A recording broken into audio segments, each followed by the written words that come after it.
জামাত ইসলামীর আকীদাকে যারা উপহাস করেন, বিদ্রূপ করেন, ঠাট্টা করেন, তারা জামাত ইসলামীকে ঠাট্টা করছেন না, বিদ্রূপ করছেন না, সরাসরি কোরআন এবং সুন্নাহকে তারা ঠাট্টা বিদ্রূপ করছেন। কাজেই তাদেরকে তওবা করে খালেস হয়ে পুনরায় তাদেরকে ঈমান আনা উচিত। আসসালামু আলাইকুম ওয়া রাহমাতুল্লাহ। ইন্নাল হামদুলিল্লাহ ওয়াসসালাতু ওয়াসসালামু আলা রাসূলিল্লাহ, আম্মা বা'দ। সুপ্রিয় দর্শক শ্রোতা, যে যেখান থেকে দেখছেন সকলকে জানাই আন্তরিক শুভেচ্ছা ও অভিনন্দন। আজকে আমি আপনাদের মাঝে একটি গুরুত্বপূর্ণ বিষয় নিয়ে আলোচনা করব। বিষয়টি হলো বাংলাদেশ জামাতে ইসলামের ঈমান ও আকীদা সম্পর্কে। কেননা বর্তমানে দেখা যাচ্ছে কিছু হুজুর, কিছু আলেম, কিছু বক্তা তারা বাংলাদেশ জামাতে ইসলামের ঈমান ও আকীদা নিয়ে বিভিন্ন ধরনের উপহাস, ঠাট্টা, বিদ্রূপ, ভুল, খারাপ বলে মন্তব্য করতেছেন।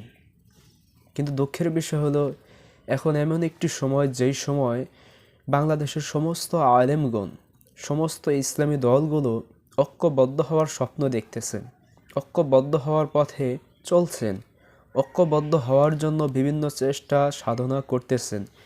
এমনই সময় ঐক্যবদ্ধ যেন না হয়, ফাটল সৃষ্টি হয়, এই সমস্ত কাজে নিয়োজিত একদল হুজুর তারা বাংলাদেশ জামাতে ইসলামীর ঈমান ও আকীদা নিয়ে বিভিন্ন প্রকার ঠাট্টা বিদ্রূপ করে চলছেনই।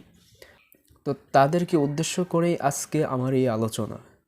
কারণ বাংলাদেশ জামাতে ইসলামী আকীদা কি, বাংলাদেশ জামাতে ইসলামীর ঈমান ও আকীদা সম্পর্কে আমি এখন আপনাদের মাঝে আলোচনা করব। এবং যারা বাংলাদেশ জামাতে ইসলামীর ঈমান ও আকীদা নিয়ে আলোচনা করেন, ঠাট্টা করেন, বিদ্রূপ করেন, উপহাস করেন, খারাপ ভুল বলে মন্তব্য করেন, তাদের ঈমান ও আকীদা কতটুকু এটা আপনারাই বিবেচনা করবেন। তাদের অবস্থা কোন পর্যায়ে এটা আপনারাই বিবেচনা করবেন, আপনারাই এর উত্তরটা দিয়ে যাবেন।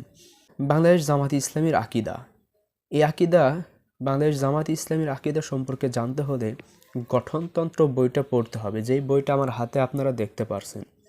এই বইটার মধ্যে বাংলাদেশ জামাতে ইসলামীর এই সংগঠনটির, এই দলটির আকীদার কথা বলা হয়েছে।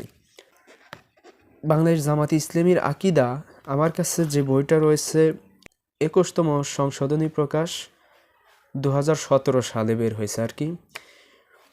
তো এই বইটার মধ্যে ধারা 2 নম্বরে ঈমান ও আকীদা সম্পর্কে আলোচনা করা হয়েছে। এখানে বলা হয়েছে কোরআন এবং সহিহ হাদিসে নির্দেশিত আকীদাই জামাতে ইসলামীর আকীদা। ভালো করে বুঝুন, বলছে কোরআন এবং সহিহ হাদিসে নির্দেশিত আকীদাই জামাতে ইসলামীর আকীদা। যে আকীদা পোষণ করতেন মহান সালফে সালেহীন, যাহার মূল কথাই হলো লা ইলাহা ইল্লাল্লাহু মুহাম্মাদুর রাসূলুল্লাহ। তাহলে এখানে দুটো বিষয় আমরা পেলাম। এক নম্বর, জামাতে ইসলামীর আকীদা হলো কোরআন এবং সহিহ হাদিসের নির্দেশিত আকীদা, অর্থাৎ কোরআন এবং সহিহ হাদিসে যে আকীদা পোষণের কথা বলা হয়েছে, জামাতে ইসলাম সে আকীদাই পোষণ করে, সে আকীদাই লালন করে, সে আকীদাই গ্রহণ করে এবং সেভাবেই তাদের সংগঠনকে পরিচালনা করার চেষ্টা করে। দ্বিতীয় নম্বর যে বিষয়, সেটা হলো মহান সালফে সালিহীগণ যে আকীদা পোষণ করতেন, অর্থাৎ ঈমানের মৌলিক যে আকীদা লা ইলাহা ইল্লাল্লাহু মুহাম্মাদুর রাসূলুল্লাহ, এই আকীদাই জামাতে ইসলামী এই সংগঠনটি পোষণ করেন। তাহলে আমরা জানতে পারলাম জামাতে ইসলামী কোরআন এবং সহিহ হাদিসের নির্দিষ্ট আকীদা পোষণ করেন এবং যার মৌলিক কথা হলো লা ইলাহা ইল্লাল্লাহু মুহাম্মাদুর রাসূলুল্লাহ। এখন বিষয় হলো, যারা জামাতে ইসলামীর আকীদা খারাপ বলে মুখের মধ্যে ফেনা তুলতেছেন, যারা জামাতে ইসলামীর আকীদা ভুল বলে মুখের মধ্যে ফেনা তুলতেছেন, যারা জামাতে ইসলামীর আকীদা খারাপ, ভুল ইত্যাদিভাবে মানুষের মাঝে অপপ্রচার চালাচ্ছেন, মানুষের মাঝে হেয় করছেন, ব্যঙ্গ করছেন, তাদের কাছে প্রশ্ন যে তাদের আকীদা কতটুকু ঠিক। কেননা জামাতে ইসলামীর আকীদা হলো কোরআন এবং সহিহ হাদিস, লা ইলাহা ইল্লাল্লাহ মুহাম্মাদুর রাসূলুল্লাহ। যারা জামাতে ইসলামীর আকীদাকে হেয় করছে, ব্যঙ্গ করছে, প্রতিপন্ন করছে, তাদের এই হেয় ব্যঙ্গটা, খারাপ ভুল কথাটা কোন দিকে যাচ্ছে একটু চিন্তা করুন।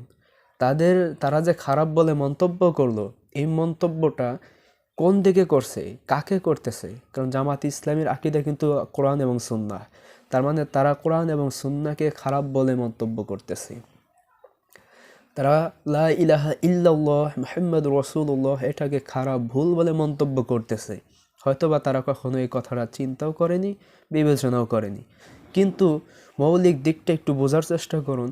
জামাতের আকীদাকে তারা খারাপ বলে প্রচার করতেছে। তো জামাতের আকীদা যদি কোরআন আর সুন্নাহ হয়, লা ইলাহা ইল্লাল্লাহ মুহাম্মাদুর রাসূলুল্লাহ হয়, তাহলে তো তারা কোরআন এবং সুন্নাহ লা ইলাহা ইল্লাল্লাহ এটাকেই তো তারা খারাপ বলে মন্তব্য করলেন, এটাকেই তো তারা ভুল বলে মন্তব্য করলেন। তারা তো এটাকেই উপহাস করতেছেন, ঠাট্টা করতেছেন, বিদ্রূপ করতেছেন। কাজেই যেই ব্যক্তি কোরআন এবং সুন্নাহকে উপহাস করবে, ঠাট্টা করবে, বিদ্রূপ করবে, ইসলামের মৌলিক দিককে কেউ উপহাস করবে, ঠাট্টা করবে, বিদ্রূপ করবে, শুধু মৌলিক দিক নয় মুস্তাহাব পর্যায়ে জিনিসকেও যদি কেউ উপহাস করে, তাহলে আমরা জানি তার ঈমান থাকে না। আর কোরআন সুন্নাহর ক্ষেত্রে তো চুল পরিমাণ যদি কেউ উপহাস করে, সন্দেহ পোষণ করে, তার তো ঈমান থাকতে পারে না। কাজে যারা জামাত ইসলামীর আকীদা বলে ঠাট্টা করেন, বিদ্রূপ করেন, আমি মনে করি তাদের তওবা করা উচিত। যারা কোরআন জামাত ইসলামীর আকীদাকে যারা উপহাস করেন, বিদ্রূপ করেন, ঠাট্টা করেন, তারা জামাত ইসলামীকে ঠাট্টা করছেন না, বিদ্রূপ করছেন না, সরাসরি কোরআন এবং সুন্নাহকে তারা ঠাট্টা বিদ্রূপ করছেন। কাজেই তাদেরকে তওবা করে খালেস হয়ে পুনরায় তাদেরকে ঈমান আনা উচিত। কেননা তারা কোরআন সুন্নাহকে তারা ঠাট্টা করতেছেন, বিদ্রূপ করতেছেন। তবে হ্যাঁ জামাতে ইসলামীর কোনো ব্যক্তি সম্পর্কে যদি কোনো ভুল, তাদের আকীদা সম্পর্কে যদি কোনো মন্তব্য থেকে থাকে, তাহলে সেটা বলতে পারেন। জামাত ইসলামীর কোনো সহযোগী, কর্মী, সদস্য এদের আকীদাগতভাবে, ব্যক্তিগতভাবে যদি কারো কোনো ভুল পান, তাহলে সেটা বলতে পারেন, সেটা সংশোধন দিতে পারেন, সেটা মেনে নেব। এরপরেও যদি আপনারা দেখেন জামাত ইসলামীর বিভিন্ন বিষয় আপনাদের কাছে ভুল প্রমাণিত হচ্ছে, যেটা কোরআন এবং সহিহ হাদিসের আলোকে না, তাহলে সেটা তাদেরকে ভুল বলে তাদের হাতে ধরিয়ে দিন যে আপনারা এই কাজটা করতেছেন, এটা কোরআন এবং সহিহ হাদিসের আলোকে হচ্ছে না, সহিহ হাদিসের আলোকে এই জিনিসটা হবে, এভাবে তাদের হাতে ধরিয়ে দিন, তাদেরকে বলে দিন। আমি বিশ্বাস করি জামাত ইসলাম সেটা গ্রহণ করবে, সেটা মেনে নেবে। যদি সেটা না করে শুধুই উপহাস করেন, শুধু বিদ্রূপ করেন, তাহলে আপনি ভুলের মধ্যে রয়েছেন। আল্লাহ তাআলা আমাদেরকে এই ক্লান্তি লগ্নে, যেই সময় ঐক্যবদ্ধ হওয়ার সময়, এই সময় বিভ্রান্তমূলক বক্তব্য থেকে সকলকে বিরত রাখার তৌফিক দান করুক। আল্লাহ তাআলা আমাদেরকে হেফাজত করুক, আমাদেরকে ঐক্যবদ্ধ হয়ে দিন প্রতিষ্ঠার আন্দোলনের শরিক হয়ে এই দেশে ইসলামী রাজ প্রতিষ্ঠিত করার তৌফিক দান করুক। আসসালামু আলাইকুম ওয়া রাহমাতুল্লাহ।